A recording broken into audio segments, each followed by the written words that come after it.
Today, we are going to be digging into what makes a successful professional learning day. Welcome to Chalk It Out, where we spill the tea on what it's really like to be an educator. Hi, I'm Mallory. And I'm Greta. On the last podcast, we kind of got into supporting families with understanding what teachers do on these days, but today we're going to get into planning a successful one. So, number one, it's really important to establish your vision for your professional learning days. And this should be a collaborative process where you work with your staff on determining what's important to them as far as norms within a professional learning environment. I always like to tell teachers to think about what do you want professional learning to look like and what do you want it to sound like. Very similar to when you're in the classroom and you're thinking about the same process with your students so that the environment matches the people in front of you. Second thing is to think about how are you going to backwards plan. So for professional learning, sometimes at schools, it is maybe every other week. Sometimes it's monthly. Sometimes there's just sessions that the district decides on what days you'll have professional learning. So those can range from 4 to 9 of those. It all depends on how much time you have. However, you want to think about how is the alignment across the school year and how is it all connected? Because the last thing teachers want is every time they walk into a professional learning, we're kind of changing the focus and we're bouncing from one topic to another. So make sure you're thinking about what is that clear alignment. And that's why I like to map out what professional learning will look like for the entire year to make sure you have that connection. As you plan, make sure you are thinking about specific areas that are needed for growth. And you also want to make sure that it is standards focused. So within that, again, we're going to look at our data, use our 90-day plan and those 3 big rocks to determine what are we going to focus on for each session. And then it's really important to know your audience. There's lots of personalities out there.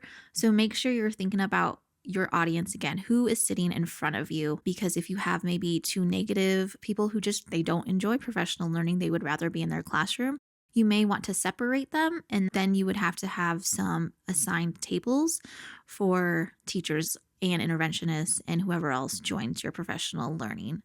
So I always think about it just depends on your session. So if it's something within academics, maybe you're not inviting everyone like the counselors in there. But if it's around social emotional focus, then you want everyone in there. And that's when I do more assigned tables where they walk in, they find their name on the table and sit there. Other times they might be in vertical teams. So you might have all the literacy teachers at a table. So it really just depends on what your focus is for that day. As you plan each session, it's important to think about profiles. So again, going back to Emerge Genetics or all those different resources like Teach with Your Strengths. So thinking about one, who are those teachers in front of you that are more social?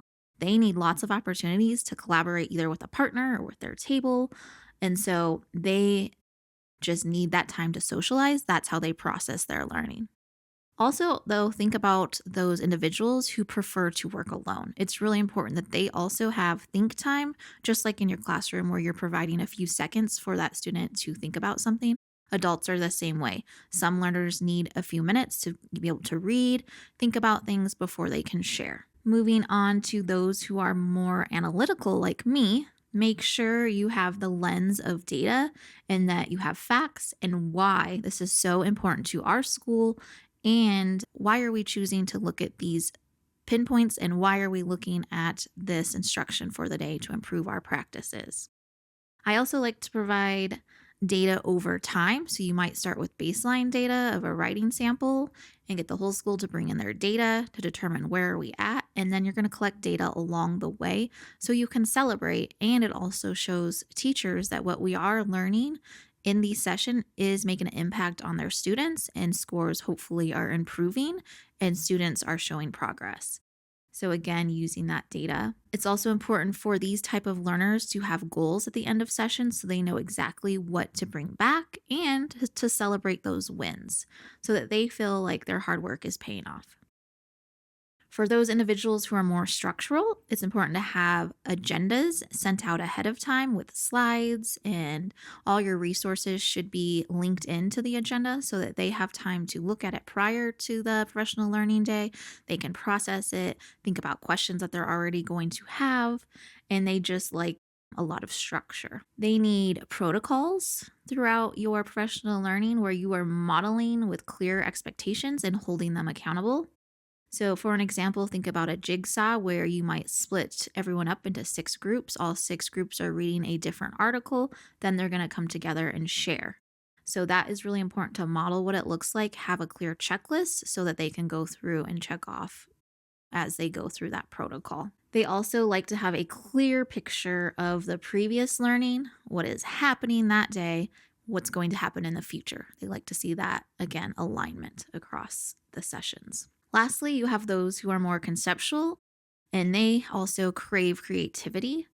They need to understand the big picture. So they also want a clear vision for each session and why does this matter? Because again, you're taking up their time and they want to know how is it actually impacting them? How is it impacting their students? So having open-ended questions is really, really crucial. They like to think outside of the box with things. So one thing to know, I am not very conceptual. So this is me. I have to stretch my thinking when I'm planning a professional learning day for these individuals because I'm also very structured. I just like to be pleased. And so these individuals, it can be difficult because they like to be creative, right? They want to do things kind of their way. They just want to know that it is impacting them personally. And you also don't want them just to be compliance, right? You want them to actually do things because they believe it's helping. So finding that balance. So now that we've thought about each type of learner, we need to make sure we have a clear objective with success criteria. Just like our students in front of us, they need to know what is our outcome from the day? How am I successful? Always start with some type of icebreaker or connection because after a long day of school, if you have PD after school, the last thing teachers want to be is in their learning. So they do need time to regulate themselves and to get focused. So taking even 5 minutes just for something quick and fun. And then using research-based practices. So of course, once you start your new learning for the day, you can use articles or videos or whatever it is, but make sure it's research-based. Then allowing time for people to process, collaborate with each other on their new learning, and then to share out within a small group at first, then a whole group to really identify the key learning and takeaways. Then it's time for them to apply this new knowledge. And so it's important to use different protocols. There will be an entire podcast on different protocols because those are very important for accountability and just for new learning. And of course, those protocols can go into the classroom. So once they have that new learning, they're going to take on some planning time. So it is important before you release them to do that, that you are modeling what this process looks like to plan.